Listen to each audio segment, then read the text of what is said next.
하나님 말씀 마가복음 13장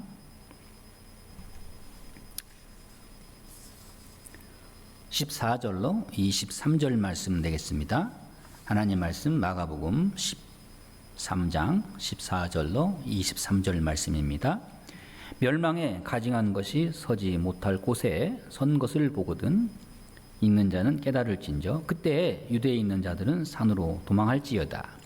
지붕 위에 있는 자는 내려가지도 말고 집에 있는 무엇을 가지려 들어가지도 말며 밭에 있는 자는 겉옷을 가지러 뒤로 돌이키지 말지어다.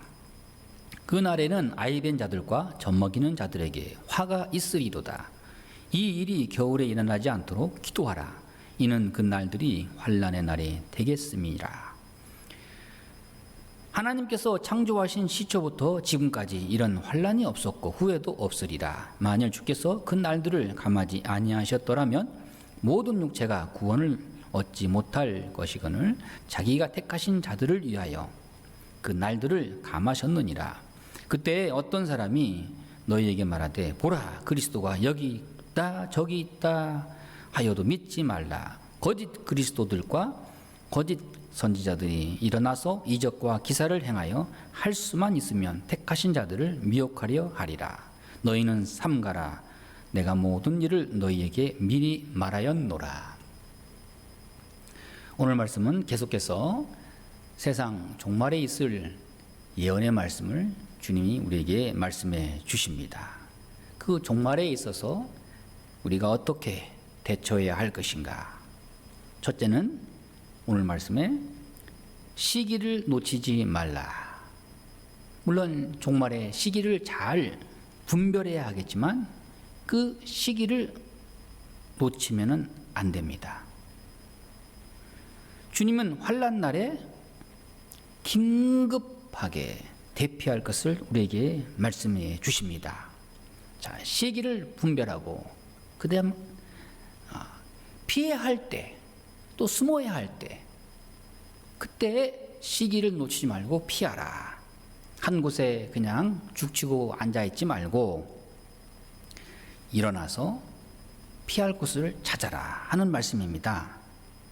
즉 주님의 말씀, 주님의 명령이 들려올 때 뒤로 미루지 말고 즉각 순종하라. 뒤로 미루거나 옛 생각에 과거에 붙들려 있으면 결코 살아남지 못하리라. 창세기 19장에 보면은 소돔성을 심판하실 때 하나님께서는 롯의 가족을 구원하십니다. 그리고 하나님 말씀하십니다. 그 소돔성을 탈출할 때 절대로 뒤를 돌아보지 말라 명령하십니다. 그런데 탈출하는 그 순간 롯의 아내는 그 멸망해가는 소돔성을 뒤를 돌아보서 바라보게 됩니다. 그 순간 소금 기둥이 됩니다. 하나님의 은혜로 구원을 얻기 위해 소돔성을 빠르게 빠져나가는 바로 그 순간 뭐가 아쉬워서 뭐가 미련이 남아서 멸망해가는 소돔성을 바라본 것입니까? 세상 미련 때문에 뒤를 돌아보다가 더 무서운 심판을 받게 된 것입니다. 종말의 때에 내 영혼이 구원받아야 하는 긴박성을 우리에게 말씀해 주고 있습니다. 내 영혼이 구원받기에 장애가 될 만한 것들이 없도록 항상 준비하라. 그래서 오늘 말씀에 지붕 위에 있는 자는 내려가지도 말고 집에 있는 무엇을 가지러 들어가지도 말고 밭에 있는 자는 겉옷을 가로 뒤를 돌아가지도 말고 아니면 더 심각하게 그날에 아이된 자들과 젖먹이는 자들에게는 화가 있으리라. 그렇습니다. 우리나라가 유교가 터져서 피난 갈 때 그 많은 짐을 다 가지고 내려갈 수가 없죠. 그리고 뭐 임신을 했다거나 아무튼 이렇게 피난을 가는데 그런 많은 장애물이 있다면 살아남기가 어려운 것입니다. 그와 같이 우리는 종말의 때를 맞이해서 어느 순간 주님께서 우리에게 임하실지 우리는 알 수 없지만 그 순간 우리는 주님을 긴박하게 우리는 맞이해야 할 것입니다. 그러기 위해서는 항상 얽매이는 것이 없어야 합니다. 히브리서 12장 1절 말씀에 모든 무거운 것과 얽매이기 쉬운 죄를 벗어버리고 인내로서 우리 앞에 당한 경주를 하며, 우리가 주님 나라에 들어가기 위해서는 불필요한 것, 천국에 들어가는데 필요하지 않는 것, 걸림돌이 될 만한 무거운 죄 다 털어버리고 다 회개하고 다 용서하고 오직 주님만 의지해야 하고 주님의 구원에 우리가 합류해야 할 것입니다. 우리는 마지막 때에 있을 심판을 향해 저 앞을 향해서 달려가고 있습니다. 종말의 목적지를 분명히 하고 앞만 바라보고 저 앞에서 우리를 향하여 손짓하시는 예수님을 우리가 끝까지 바라볼 수 있기를 바랍니다. 오늘 말씀에 19절 말씀에 전무후무한 환난이 있을 것이다. 만일 대환난을 감해주지 않는다면 구원받을 영혼이 하나도 없을 것입니다. 19절 말씀에 이는 그 날들이 환난의 날이 되겠습니다. 하나님께서 창조하신 시초부터 지금까지 이런 환난이 없었고 후에도 없으리라. 전에도 없고 앞으로도 없을 엄청난 환난이 있을 것이다. 그런데 우리에게 은혜가 되는 것은, 우리에게 위로가 되는 것은 택하신 자들을 향하신 하나님의 은혜와 긍휼이 임하게 될 것이다. 심판만 있는 것이 아닙니다. 멸망만 있는 것이 아닙니다. 그 가운데서 구원받을 자가 있다. 어떤 자들입니까? 하나님의 택함을 받은 자들입니다. 그 환난의 날들을 오늘 말씀에 감한다, 줄인다. 왜 그렇습니까? 택하신 자들을 구원하기 위해서 하나님이 함께 하시는 것입니다. 여러분, 택함을 받은 자들이 누구입니까?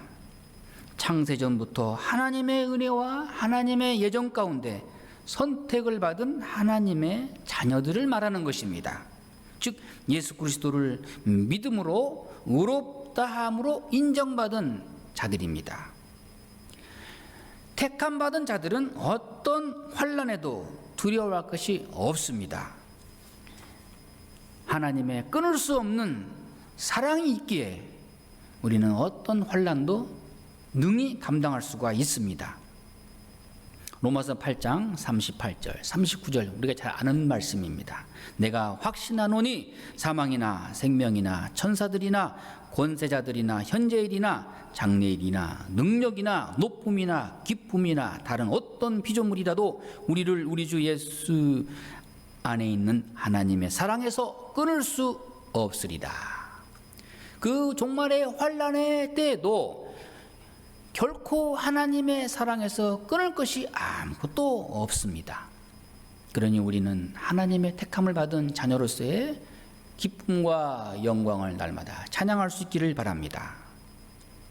또한 오늘 말씀에 마지막 때에는 거짓 그리스도, 거짓 선지자들이 많이 일어날 것이다. 많이 활동할 것이다. 왜 그렇습니까? 택함 받은 그리스도인들을 미혹하기 위해서입니다. 마귀의 목적은 하나님의 택함 받은 자녀라 할지라도 어떻게 하면 미혹할까? 어떻게 하면 떨어지게 할까? 거기에 현혹되어서는 안 될 것입니다. 그러나 하나님의 택함을 받은 사람이 마귀의 미혹 때문에 결코 떨어지는 일은 없을 것입니다. 하나님의 완전하신 사랑이 우리를 붙들고 있기 때문입니다. 한편 사탄의 미혹은 아담과 하와로 시작해서 지금도 계속되고 있습니다. 세상 종말이 될 때까지는 끝나지 않을 것입니다. 더군다나 마귀는 자기의 때가 얼마 남지 않은 것을 알기에 더욱 발악을 할 것입니다. 그러므로 성도는 기도와 말씀 묵상으로 항상 깨어있기를 바랍니다. 우리 자신을 과신하면 안 됩니다. 우리는 기도함으로 사탄과 싸워 승리를 누릴 수가 있습니다. 기도하겠습니다.